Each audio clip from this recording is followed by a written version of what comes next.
सासरच्या लोकांकडून अत्याचार होणाऱ्या एका महिलेला मदत करणाऱ्या तिच्या मैत्रिणींना पोलिसांनी त्रास दिल्याची घटना आहे। त्या मैत्रिणीला सामाजिक कार्यकर्त्यांकडून मदत मिळावी यासाठी ज्यांनी प्रयत्न केले त्याच मुलींना पोलिसांनी पकडलं, त्यांना मारहाण केली, त्यांच्या जातीवाचक शिवीगाळ केली, त्यांच्यावरती मानसिक आणि शारीरिक दोन्ही बाबतीत छळ केला, दिवसभर उभं केलं पोलीस स्टेशनमध्ये, मारहाण केली, त्याचबरोबर पाण्याचा एक थेंब पण प्यायला दिला नाही पूर्ण दिवसभरात। इतके अत्याचार जे केलेले तर गुन्हेगाराच्या पेक्षाही जास्ती भयानक वागणूक त्यांना दिली गेलेली आहे। का तर अत्याचार ज्या मैत्रिणीवरती झाला तिला मदत करण्यासाठी त्या पुढे आल्या। म्हणजे सामाजिक कार्यकर्त्यांना गुन्हेगार ठरवायचं आणि गुन्हेगारी करणाऱ्या पोलिसांना सोडून द्यायचं, अशा तऱ्हेची घटना कुठेतरी घडलेली आहे। त्याच्या विरुद्ध जाब विचारायला म्हणून आम्ही इथं आलेलो आहोत। या पोलिसांना जे मुळात ती सून जी होती ती संभाजीनगर, छत्रपती शिवाजी संभाजीनगर मधली होती। तिचे सासरे निवृत्त पोलीस अधिकारी आहेत, त्यांच्या प्रोत्साहनातून ही घटना घडलेली आहे। कोथरूडचे पोलीस स्टेशन जे आहे तिथे त्यांना छळण्यात आलं होतं। तर कोथरूडच्या पोलीस स्थानकामधले अधिकारी आणि कर्मचारी तसंच त्यांना प्रोत्साहन देणारे जे छत्रपती संभाजीनगर मधले जे अधिकारी आहेत या सर्वांवरती कारवाई व्हायला पाहिजे। अनुसूचित जाती जमाती अत्याचार प्रतिबंध कायद्याखाली पण व्हायला पाहिजे, कारण त्या मुलींमध्ये एक दलित होती आणि तिला जातीवाचक शिवीगाळ केली गेली, मारहाण आणि हे तर सगळ्यांनाच केलं गेलं। मुळात अत्याचारग्रस्त महिलेला मदत करणं हे पोलिसांचं काम आहे, त्याऐवजी तिला मदत करणाऱ्यांनाच दोषी ठरवून त्यांच्यावरती अशा तऱ्हेची भयानक परिस्थिती आणली।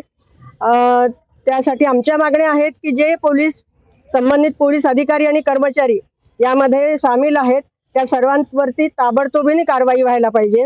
आणि दुसरं, जी अत्याचारग्रस्त महिला आहे तिला पोलीस संरक्षण मिळालं पाहिजे। तिला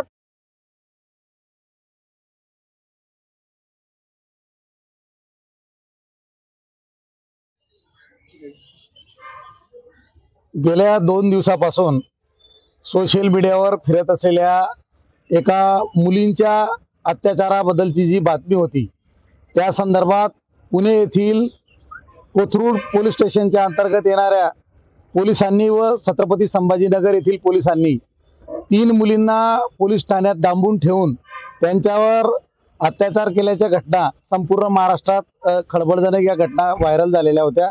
त्यामुळे शहादा परिसरातील व नंदुरबार जिल्ह्यातील सामाजिक कार्यकर्त्यांनी मिळून येथील उपविभागीय अधिकारी यांना आज निवेदन देण्याचं ठरलं।